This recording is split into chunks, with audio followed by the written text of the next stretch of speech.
What's up everyone, and welcome back to Top 5 Central. Today we'll be counting down the top 10 things you didn't know about Conor McGregor.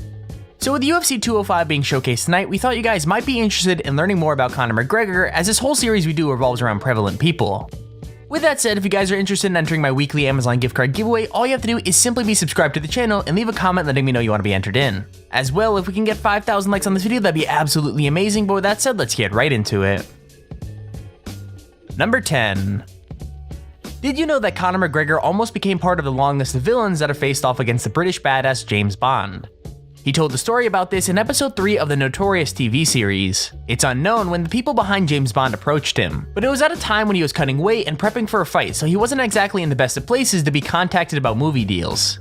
He did go on to say that at the end of the day, it's a 7-figure thing. I'll give it a shot. For 7 figures, it's worth the go, isn't it? And that basically implies that we might see McGregor on the big screen in the coming years. Number 9. These days, Conor McGregor is pulling in a ton of money. For example, he got a $500,000 paycheck at UFC 194, but his life wasn't always like that. When he first joined the UFC in 2013, the Irish fighter was on the dole. In the United States, we don't have the dole system, so I'll explain it to you. The dole is a form of unemployment benefit that's been rolled out in several countries around the world, and that also includes McGregor's home country of Ireland. In Ireland, people over 18 can apply for the job seekers allowance, nicknamed the dole. If you're between 18 to 24, you're eligible for €100 per week, and those above 25, it's increased to €144 per week. And basically what that means is that before he was a fighter, Conor McGregor had absolutely no money at all. Number 8. Conor McGregor is known throughout the MMA world as an arrogant loudmouth. But I mean, that's his whole thing. He has that confidence and bravado that fans are drawn to, yet makes opponents despise him.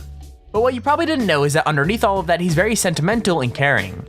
A few years ago, he used to carry around his grandfather's hat and his gear bag as a sort of superstition. He says it reminds him of where he came from and who he is. Unfortunately, after the hat being in his bag for years, it was one day stolen and is no longer in his possession. Number 7. Now, before a big fight, most boxers abide by a simple old rule of conduct: no sex before having a fight. Believe it or not, there are actually debates going on throughout the fighting world on whether the no sex before a fight rule has merit. Sex is said to weaken your energy, weaken your legs, decrease your aggression, and reduces your testosterone. On the other hand, others claim that it increases your focus, relaxes the athlete, and can boost your psychological performance. The majority of fighters say that having sex kills your motivation to succeed, but Conor actually firmly disagrees with this. In an interview with Conan, he actually says he tries to have as much sex as possible before fights. For 22 years, and Well, you're doing a good job. I think it's disgusting, frankly. No, but okay, all right, let me ask you this. This is an old maxim in fighting that you heard about over the years. It's quite famous. Don't have sex, abstain from sex before a fight. Where are you in that category? That is most certainly a superstition that I do not abide by.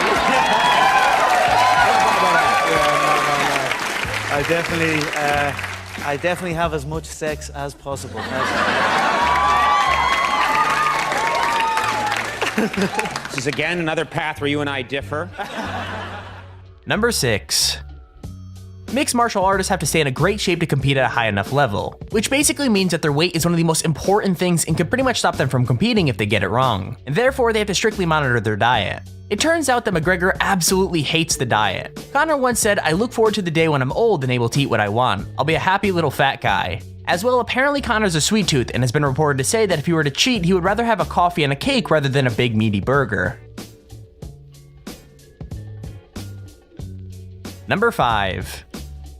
It's no hidden fact that a lot of people get autographs from celebrities purely to sell them off, and a lot of celebrities absolutely hate that. However, Conor McGregor's struggles has allowed him to appreciate the struggles of the common man and the need to make a quick buck. He knows that a lot of the time the men getting the pictures to sell are still fans, and he thinks that since they go through the hassle to stand out in the harsh conditions of Irish weather, that they actually deserve to get some sort of payout. Number 4. Conor McGregor is a finisher. He's had a total of 23 fights and he's won 20 of them. 17 of those wins were by a knockout, one of them was by submission, which means only 2 of those fights were by decision. As well, one of those fights only went to decision because he got a pretty heavy injury mid-fight. It was his match against Max Holloway and he tore his ACL during the fight. Now the ACL is a ligament in the knee, and it's pretty crucial for the knee to work properly. So despite tearing his ACL, McGregor came out swinging in the 3rd round and managed to keep going long enough to pull a decision victory. That's literally insane. I wanted to keep it standing and put him away. In the 2nd round I caught a kick, tried to advance the pass his half off guard, and he caught my leg in an awkward position and bridge and roll. And my whole knee just popped out midway through the second round. And when we stood back up, I was just wobbly on. That's when the third had to change it up and look for the takedown. Number 3. So technically, McGregor has only been defeated once in the UFC, which was by Nate Diaz. Besides that, the last time McGregor lost a fight was 6 years ago in 2010 when he faced off against Joseph Duffy. The two met in the Cage Warriors Fighting Championship. It was his 6th fight of his professional career, and things were looking pretty well to begin with. But eventually Duffy got McGregor into a triangle arm chokehold, and McGregor tapped out just 40 seconds into the fight. It's no surprise that the UFC picked up Duffy as well, who made his debut fight at UFC 185 in 2015 against Jake Lindsay. They almost met again when Aldo pulled out of the UFC 189 fight, but the UFC decided to go with the better known Mendes to bring in a bigger crowd. Number 2. While Conor McGregor is well known as the Notorious and at one point the Celtic Tiger, he likes to call his alter ego the Mystic Mac. This is a play on an old British psychic's name Mystic Meg. She was born in 1942 and appeared in columns in UK newspapers like The Sun and, while I was still around, News of the World. She claims to be a psychic and that she could tell the future.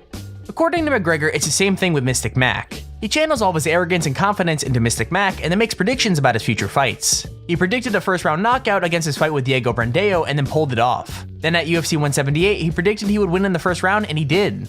We're really not sure how much of those wins goes into Mystic Mac's psychic powers, but McGregor swears by it. See the fight playing now, I feel him overreacting, overextending, and then being KO'd unconscious.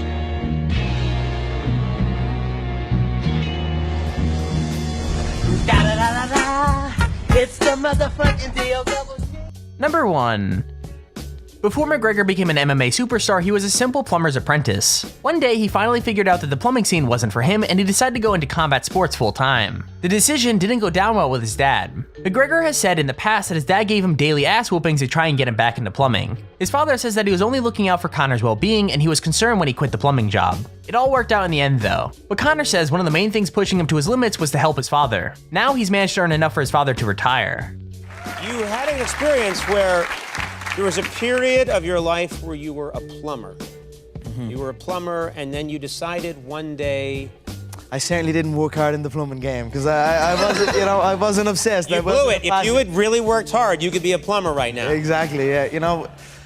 If you're doing something and you're not interested or you have no passion for it, you should truly follow your passion. And there's our video on the top 10 things you didn't know about Conor McGregor. If you enjoyed the video, please feel free to drop a like down below and subscribe so you can stay notified whenever we upload a video. Also, if you have your own top 5 or top 10 idea, feel free to use our extremely handy form in the description to submit it. With that said, thank you all for watching, hope you enjoyed, and I'll see you all in the next video.